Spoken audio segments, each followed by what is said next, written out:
Hello learners, welcome to Unacademy. मेरा नाम प्रांजल सिंह है और आज हम और आप मिलकर बात करने वाले हैं हमारे देश में जुडिशरी में होने वाले फेवरिज्म के बारे में। चलिए एक सिंपल सवाल से समझने की कोशिश करते हैं। क्या हमारे देश में कोई जज अपने ही रिश्तेदारों का केस सुन सकता है? क्या एक रिश्तेदार जो कहीं दूर का रिश्तेदार भी क्यों ना हो, वो अपने पहचान वाले जज के पास अपना मामला लेके जाए और वहां पे बेल ले ले या कोई दूसरी रेमेडी ले ले या केस जीत जाए? तो क्या हमारे देश में कोई ऐसा कानून नहीं है जो इस चीज पर रोक लगा सके? और अगर है तो क्या इस चीज का सही तरीके से इंप्लीमेंटेशन हो रहा है? चलिए समझते हैं हमारे आज के इस वीडियो में, क्योंकि एक ऐसा ही मामला हमें देखने को मिला स्टेट ऑफ हरियाणा में और उसका कॉग्निजेंस काफी स्ट्रिक्टली लिया गया है, जो कि हम आज के इस वीडियो में समझने की कोशिश करेंगे।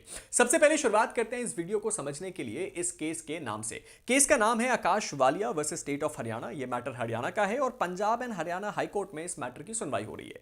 जस्टिस सुमीत गोयल इस मामले के जज हैं, जिनकी कोर्ट में यह पूरा मामला चल रहा है और 8 नवंबर 2025 यानी कि आज से ठीक 1.5 दिन पहले यह मामले की सुनवाई लेटेस्ट जो हुई थी वो था। अब इस सिचुएशन में हमें इस केस के बैकग्राउंड को समझ के ये बात क्लियर होगी कि एक्चुअल में सिचुएशन में हुआ क्या। चलिए मामले को समझते हैं।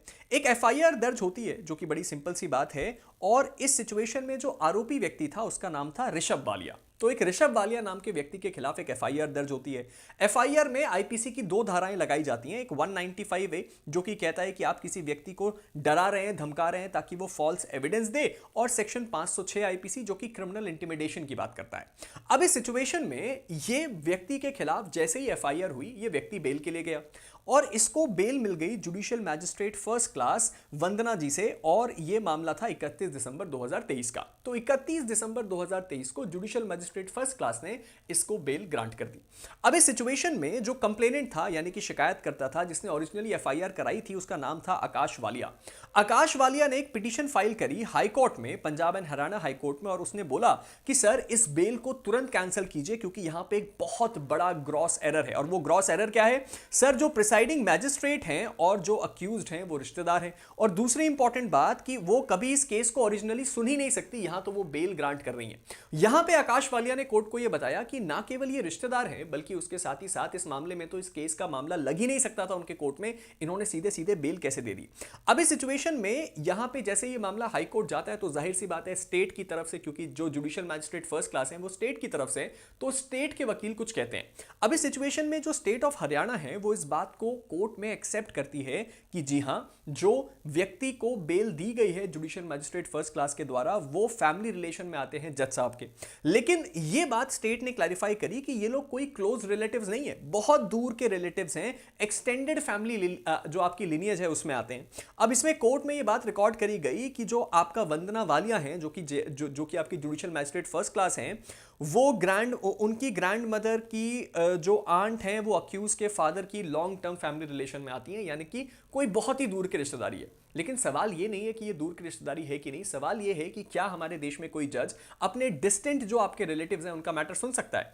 अब चलिए समझते हैं हाईकोर्ट इस मामले में आदेश क्या देता है। हाईकोर्ट सबसे पहले तो ये कहता है कि भाई देखिए ऐसा है, हम अपने जो आपके रजिस्ट्रार जनरल हैं, इससे पहले कि हम कोई फैसला सुनाएं, उनको हम इस मसले पर आदेशित करते हैं कि जो जुडिशियल मैजिस्ट्रेट फर्स्ट क्लास वंदना जी हैं वो अपना पहले एक आपका जो आपका रिटन कमेंट है वो दें, यानी कि वो अपने लिखित में ये अपना एक्सप्लेनेशन दे कि क्या इस मसले पे उनको इस बारे में अवेयरनेस थी, उन्होंने ये स्टेप क्यों उठाया और उनके हिसाब से उनका पक्ष क्या है, जो कि नेचुरल जस्टिस का एक स्टैंडर्ड प्रोसीजर है। साथ ही साथ ये बोला गया है कि वंदना जी जो भी लिख के देंगी कोर्ट को, वो सील्ड कवर में कोर्ट के सामने पेश किया जाएगा और मैटर को नवंबर 26 के लिए आगे की हियरिंग पे लगाया गया है। यानी कि नवंबर 26 को कोर्ट वंदना जी के स्टेटमेंट को ऑब्जर्व करने के बाद कोई स्ट्रिक्ट रूलिंग या कोई जो भी रूलिंग उनको सही लगे वो दे सकती है।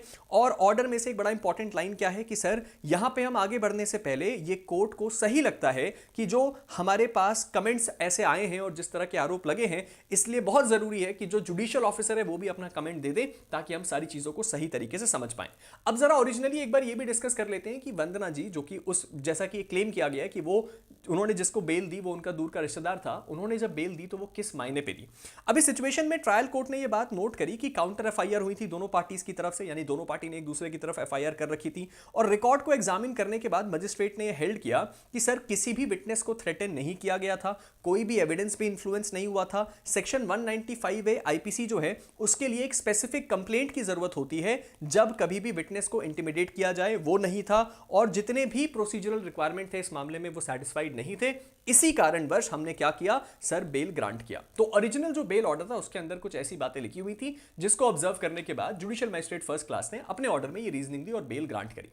अब सवाल ये है कि क्या इस बात की अवेयरनेस होने के बावजूद कि वो व्यक्ति उनका रिलेटिव है, उनको वो केस सुनना चाहिए था या उससे रिफ्रेन करना चाहिए था, ये सारी बातें हाई कोर्ट के कंसिडरेशन में जाएंगी और हमें पता चलेगा कि हाई कोर्ट इस पे क्या फैसला लेती है। फिलहाल के लिए हाई कोर्ट ने अभी तक उस बेल को कैंसिल नहीं किया है और हाई कोर्ट ने करंटली जो कॉन्फ्लिक्ट ऑफ इंटरेस्ट का मामला है उसको इवैल्यूएट किया है और नेक्स्ट स्टेप जो है वो मजिस्ट्रेट के एक्सप्लेनेशन के बाद ही आएंगे। और इसके बाद नवंबर 26 को इसमें जो भी अपडेट होता है वो तो हम आपको जरूर बताएंगे, लेकिन आपका इस केस में क्या मानना है वो आप नीचे कमेंट सेक्शन में जरूर बताइएगा। और आपके हिसाब से क्या हमारे देश में ऐसा स्ट्रिक्ट कानून होना चाहिए कि जैसे ही भले ही कोई डिस्टेंट रिलेटिव हो या कोई भी दूर का कोई ऐसा व्यक्ति हो जिसके साथ आपकी जान पहचान है, उन मामलों में आप खुद ही रिफ्रेन करेंगे इन केसेस को सुनने से? आपका ओपिनियन का मुझे इंतजार रहेगा, लेकिन फिलहाल हम इस वीडियो को एंड करते हैं। वीडियो को एंड करने से पहले दो इंपॉर्टेंट बातें, अगर अभी तक आपने मेरे टेलीग्राम चैनल प्रांजल सिंह अकेडमी को फॉलो नहीं किया तो उसको फॉलो कर लीजिए। मुझसे जुड़ी हुई सारी अपडेट्स, मेरी क्लासेस के रेगुलर अपडेट्स और उसके साथ ही साथ बाकी सारी जानकारियां आपको मेरे इसी टेलीग्राम चैनल पर मिलेंगी और उसके साथ ही साथ मेरी क्लासेस के फ्री पीडीएफ्स भी